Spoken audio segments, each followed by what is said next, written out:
বিধিরে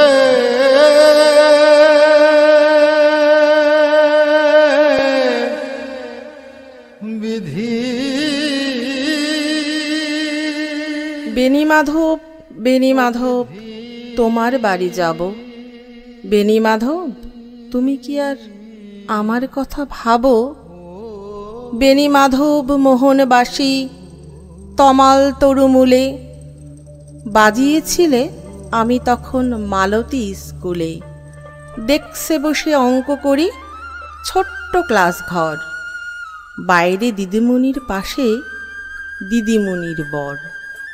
আমি তখন নবম শ্রেণী, আমি তখন শাড়ি। আলাপ হলো বেণী মাধব সুলেখাদের বাড়ি।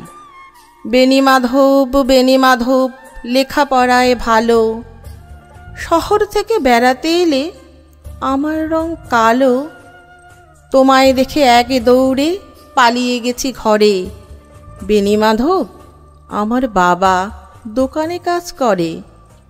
কুঞ্জে অলি গুঞ্জে তবু ফুটেছে মঞ্জরি। সন্ধ্যাবেলায় পড়তে বসে অঙ্কে ভুল করি। আমি তখন নবম শ্রেণী, আমি তখন 16। ব্রিজের ধারে বেণী মাধব লুকিয়ে দেখা হলো। বেণী মাধব, বেণী মাধব, এত দিনের পরে সত্যি বলো, সেসব কথা এখনো মনে পড়ে? সেসব কথা বলেছ তুমি তোমার প্রেমিকাকে। আমি কেবল একটি দিন তোমার পাশে তাকে দেখেছিলাম আলোর নিচে, অপূর্ব সে আলো।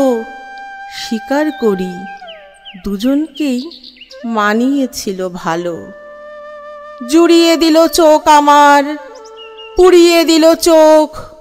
বাড়িতে এসে বলেছিলাম ওদের ভালো হোক।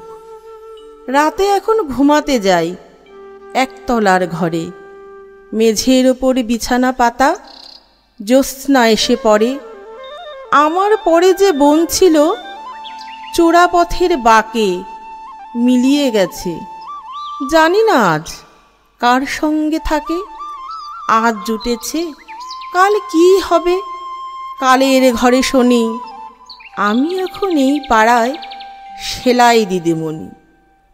তবু আগুন বেণী মাধব, আগুন জ্বলে কই? কেমন হবে আমিও যদি নষ্ট মেয়ে হই?